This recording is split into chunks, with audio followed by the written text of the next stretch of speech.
I'm David Griffin. It's the 20th of November 2018. I'm here at Derbyshire County Cricket Club and today I'm talking to Julian Bentley.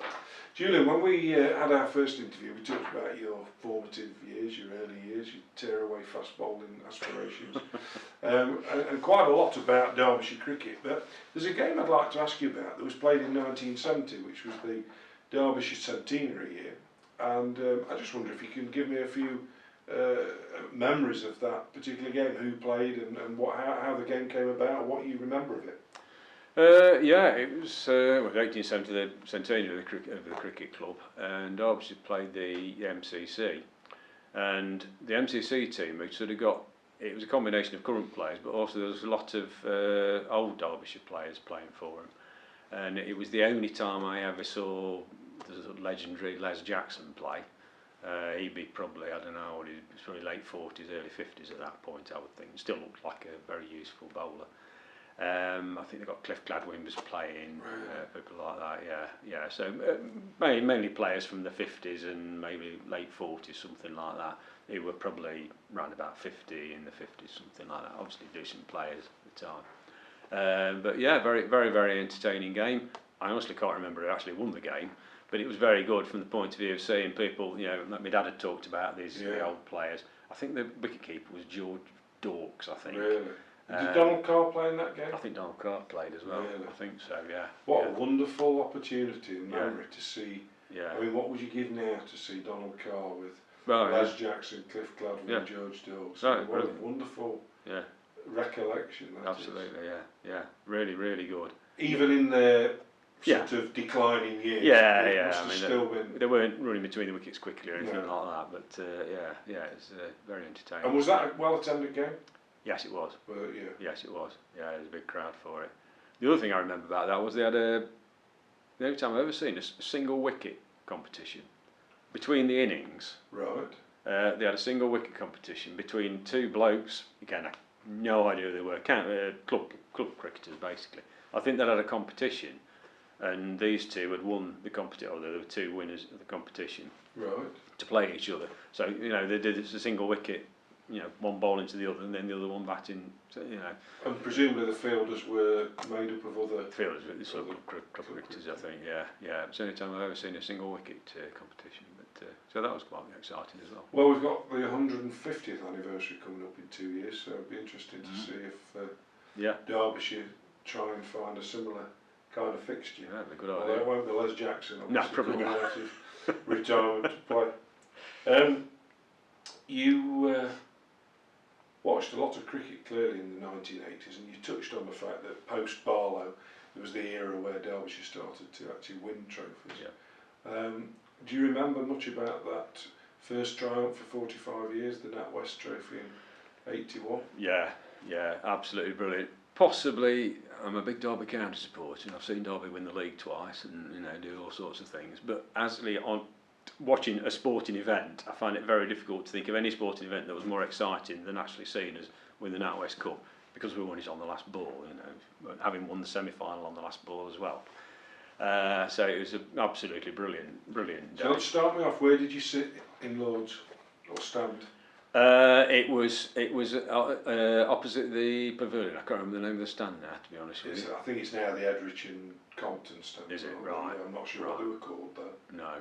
And did you go down on the day of the game? We did. And how did you get there? Well, I went down with my dad because I was a member. I got a ticket for being a member, and you're entitled to have 2 tickets. So I got one for my dad because we'd always watch cricket together. But we actually travelled down on the Brailsford Cricket Club coach. They hired a coach because my friend was. They ran trains. They ran like the old football specials. And I think there were 50 odd coaches. From here. We parked up here and got the coach down from Wonderful. Here. Travelled down on the morning of the game. Watched the game. I mean, the crowd was absolutely brilliant. Had you been to Lords before? Yes, I'd been. Once before, which was see Derbyshire in the Benson final in '78. When we lost against Kent. Yeah, that was the only time I've been to Lords before that. That was my first visit. Oh, was it? '78. Yeah, right. To sit on the grass. Yes. It was a bit different in those days, wasn't it? Yeah. So second time I've been to Lords, but what what a game it was. You know, absolutely brilliant. You know, it looked like they scored a reasonable score. Then we had a great stand again, Wright and Kirsten, absolutely brilliant. Then it looked like we sort of became slightly becalmed, and then Tunnicliffe came in, and you know, Tunnicliffe and Miller, the rest is history. The question I ask everyone who was at that game: did you know who'd won? No. I think the only people who did know were the players. Yeah. Because everyone's view was they were running on, all looking at each other. And That's right. Northampton Derbyshire fans. I'm running on, but I don't really know who's won. Yeah. Me and my dad both sort of got up, we were running up to the pitch, and I just shouted, "Who's won? Who's won?" And somebody shouted, "Derby." And I thought, oh, great, brilliant. But yeah, until that happened, because everybody, you know, you'd just seen the sprinting between the wickets and then it was just a sea of. There was something so wonderful about that, because of course today, A, no one would run on the pitch, and B, the umpires would call for TV review, wouldn't they? Yeah. To see whether he was run out. Did he get in or not? Whereas then it was just a simple case. No, he got in. And that was it. Yeah. Wonderful. What a wonderful memory. I always think the best part of that was the fact that two Derbyshire-born players, Miller and Tunnicliffe, were at the wicket when the winning run was hit. There was something just so sort of right about it, I suppose. You know, after all those years of not winning anything. To do that. So what did you do after the game? Well, bizarrely, we sort of. I remember getting a drink of beer, and it was like a sort of, and I was carrying it back to the coach, and so I actually drank the beer on the coach on the way back. But everybody was very excited. But then you sort of start to sort of go, oh, what a day it's been. You sort of sit back, fantastic. Did you get back in time for the highlights? I don't think we did actually. It seemed to take a long time to get back, but yeah. There must have been some serious drinking done that day, because the sound of Lord's finals back then, not just ones involving Derbyshire. I mean, it was like being in a football stadium when you watched a Lord's final. I think it's disappeared now, but certainly up until about the late 90s, early noughties, it was genuinely like it, because there were full houses, weren't there? Yeah. It was a proper cup final. Yeah. But it was down there, and you can watch a limited overs game. There was always a lot of chanting and singing, and very exciting. Hard to lovely memory, memory, and the fact that you, as a Derby fan, have seen Derby win the Football League, but you've still put the cricket slide. I think as a sort of one-off game. Yeah. Because when we won the league both times, it was actually somebody else had lost. Yeah. So hence we won the league. It would have been actually, if I'd seen Derby win the league, on the pitch, that probably would have taken the biscuit, maybe. But nobody can take them away from you. The wonderful. Great memory. Just looking at players, because we asked in the first interview about your favourite Derbyshire players, but what about players on opposition sides? Because wonderful thing about cricket is there's a generosity of spirit amongst watchers. We don't sort of say, oh, he played for so-and-so, so I don't like him. Yeah. And you mentioned Sobers, I know, in your first interview, but who were the players that stood out for you on the opposition side? On the opposition side? My favourite player when I was a kid for an opposition team was Basil D'Oliveira. Right. I absolutely loved him. There's a couple of reasons, because I remember on his Test debut, when he was run out in a very unfortunate way.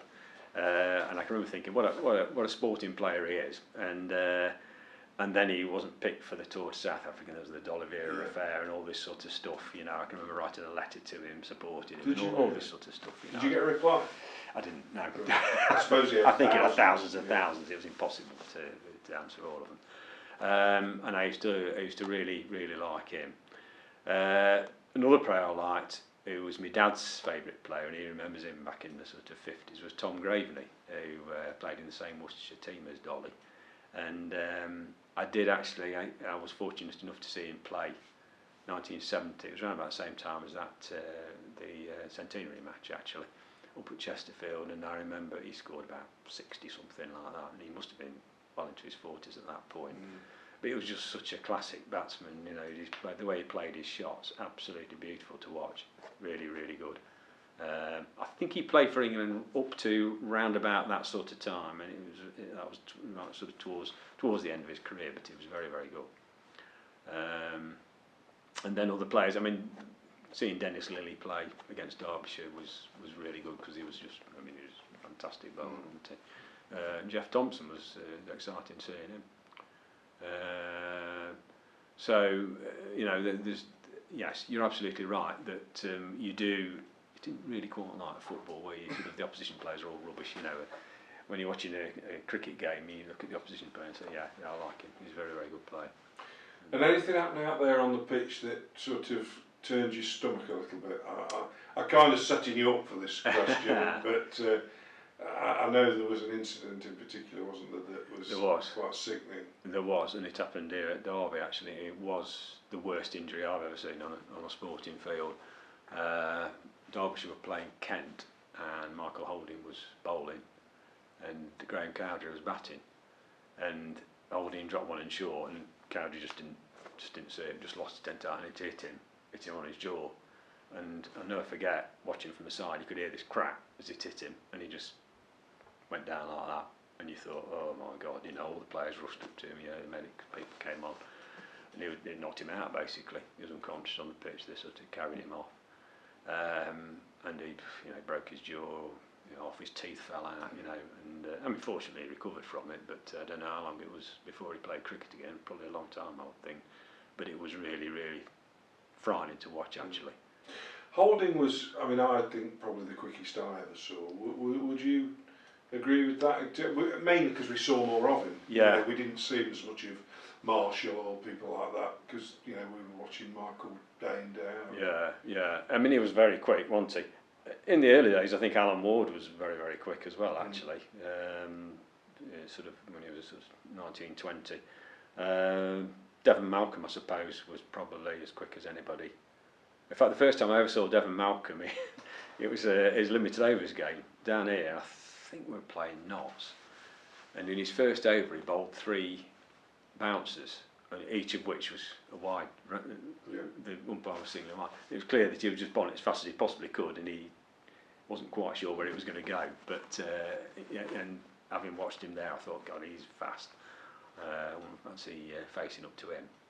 So I would say probably Holding and Malcolm would be probably. It's interesting, Dan, because when he came into the one-day side, there were a lot of supporters, and we included, thought this is a dangerous move because he's quite erratic and you've got to get the bat on ball. But actually became a really effective one-day bowler. If you look at his stats now, you look back and think actually he did really, really well in one-day cricket. Yeah. I think it was about knowing when to bowl him. Yes. I think because they really opened with him, if you remember, they tended to save him for the middle of the innings when there was a dangerous batsman around and they needed to finish him up. So your cricket watching through the 80s, did you get into the 90s or were other commitments taking over by then? So the early 90s, I watched. I was sort of watching, but he was turning off a bit. Got with work and got married and had kids and. So did you see the Sunday League win in 1990? I saw the odd game, but it wasn't. I'd no longer got. I was no longer a member, so it was sort of as and when sort of thing, really. It's so annoying when work and family get in the way. In the way, these things. The one thing I do remember about that was the thing we played. There was an odd sort of competition after the end of the season. That's right. The Refuge Assurance Cup. The top 4 played. The top 4 played each other, didn't they? Yeah.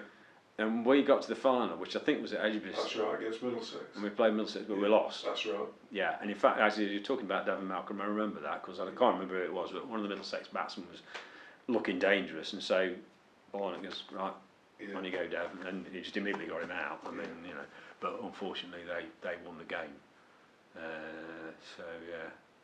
Well, you're back watching cricket now, you're still watching, and you're still playing. Yeah. So you come down here and watch some county cricket? Yeah, come down here and watch. What's your favourite format of the game? Just out of interest. I do. I suppose it's a bit like a purist, isn't it? Sort of thing. I do like the county, the championship games. But I've got to say that the T20 games are very, very exciting. I've sort of been a bit critical of them, but I really enjoy coming down to watch them.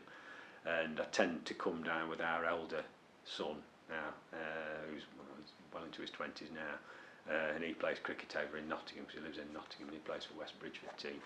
But we come down and watch the T20 games down here when we can get down.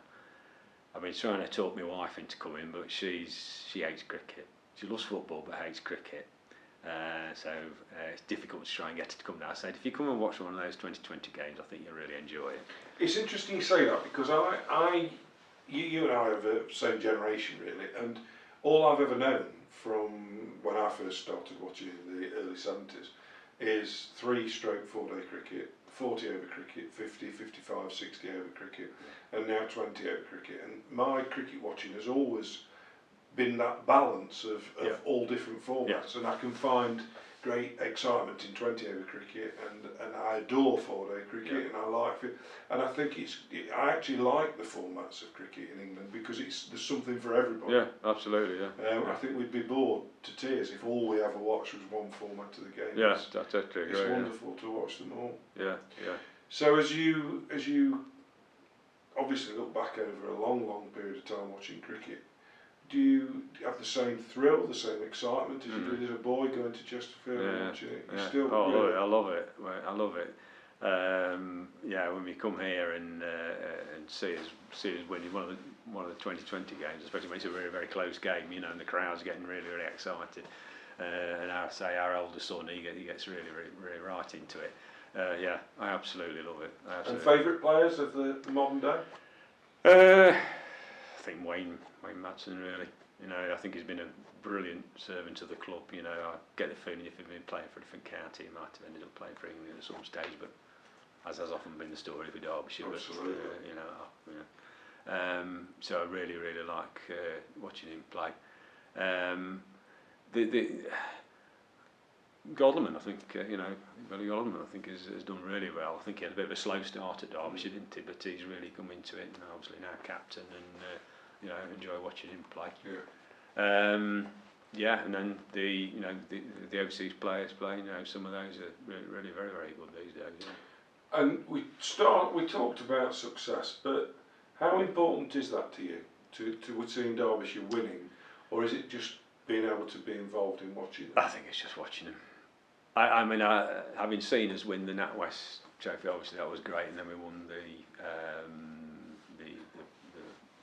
Benson Edges back in '93. That was great watching that. But for me, I just like watching cricket. If we win, it's a bonus. But I enjoy coming along here. Came along to the last game of the season, the Championship game against Gloucestershire, where it was a glorious weather right at the end of September, and we lost the game. But actually, we lost the game. But it was a really, really good game. Everybody enjoyed it. So when I go to Derby County, I'm desperate for Derby to win. If we go to Derbyshire, I want to see Derbyshire win. But if we don't, I've had a nice day watching the cricket. Well, that's a lovely way to finish. It's really kind of you to come and join us, Julian. No, not at all. And lovely to hear some of your recollections and stories about cricket. Thank you very much. Thank you.